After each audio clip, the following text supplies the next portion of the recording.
Hello, Internet, and welcome to Stone Moses Movie Reviews. Our first movie this week is Pacific Rim, Giant Monsters vs. Giant Robots.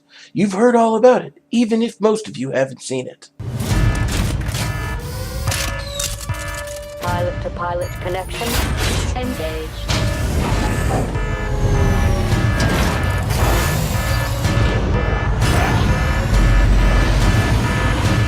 Gentlemen, your orders are to protect the city of 2 million people.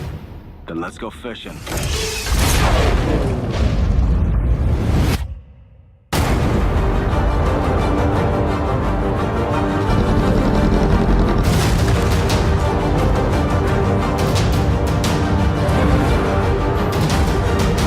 Today we face the monsters that are at our door.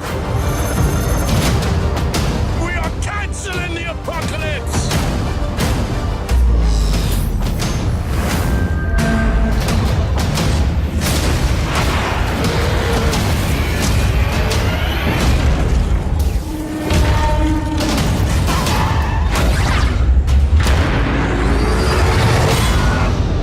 Pacific Rim. I went to see the Guillermo del Toro directed sci-fi epic in IMAX 3D, and I must say that this is the way to see this movie. Giant robots and monsters deserve a giant screen, and the 3D was fun and well done, even if it is not entirely necessary. The movie itself is pretty much exactly what you expect it to be. No more, no less. The acting is fine, with a few standouts such as Idris Elba and Charlie Day, and the story serves its purpose. But the real reason to see this film are the fight scenes, and those fight scenes really deliver. It truly is a testament to the fact that anything can be created in a computer with enough time and money. Unlike other CG-heavy movies like Transformers, though, the fights are never hard to follow. I realized, working on this review, that I didn't have a lot to say about Pacific Rim. I enjoyed the movie. It is a fun ride that I recommend seeing if you like big summer blockbusters. I'm not really sure why it hasn't done better in the box office. I think my favorite part of this film is the fact that the story actually has an ending. So often a movie like this will end with a tease for the inevitable sequel, but Pacific Rim chose to end the story with a satisfying conclusion. In light of the poor box office performance and high budget, reportedly almost $200 million, it seems a sequel to be unlikely, and therefore the ending came across as a truly wise decision. If you like big-budget blockbusters, go see Pacific Rim. It's an entertaining ride from start to finish. The second movie this week is the Halle Berry thriller The Call, and it was suggested by @MikeX270 on Twitter. I'm on my way home now. Love you too. Bye. Oh my god. No, no! 911, where's your emergency? I'm in the trunk. I've been kidnapped. There's no location. It's a disposable, no chip. Please help me. I don't know what to do. Okay, listen. For us to help you, I need you to help me. We're gonna fight. Can you tell if you're on a freeway or Surface Street. freeway? Okay. Kick the tail lights out. I did it. Good work. And I want to see if any other car is gonna be able to notice you. Now find a release lever. Please, I've been kidnapped. Open the door now!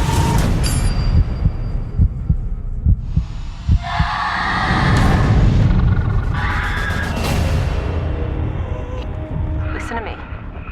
Do not hurt that little girl. You don't have to do this.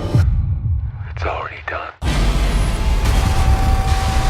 Where's the house?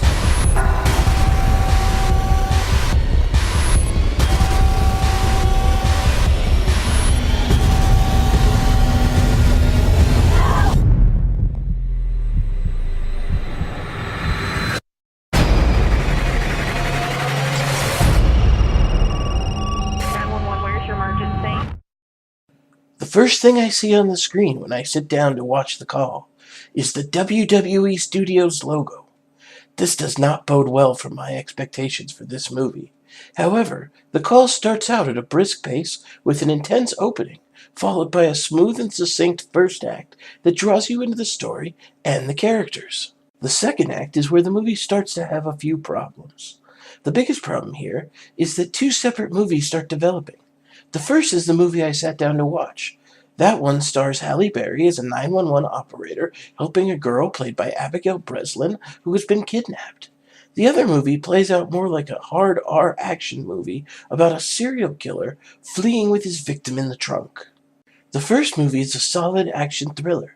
Halle Berry is convincing as the damaged hero called back into action after causing a girl's death 6 months ago. The story is exciting and it keeps moving, but it occasionally detours into the other movie with a real lack of finesse. These are the parts of the film that feel like they were made by WWE Studios. They are a collection of scenes in which the killer kills and re-kills people while trying to elude the cops. The violence is sudden and brutal, and poorly acted, just like the WWE. It's a real shame, too. Without these scenes, the filmmaker would have had time to really develop this into a taut, edge-of-your-seat thriller, with characters that you could care about and root for them to succeed. The ending is where the movie goes completely off the rails. Instead of having Halle Berry come in and save the day right at the last second, she becomes a ruthless vigilante out of left field. They chose the ending that felt right for the WWE action serial killer subplot instead of making the ending that fit the character Halle Berry was playing. Nothing can ruin a movie quite like a terrible ending, and this is exactly what this ending did. The Call had real potential, but just dropped the ball a few too many times to truly recommend this movie. Well, that's our show for this week. Please leave your comments and movie suggestions below or at the Stone Moses on Twitter. Don't forget to subscribe. New episodes every Sunday. Thank you so much for watching. See you next week.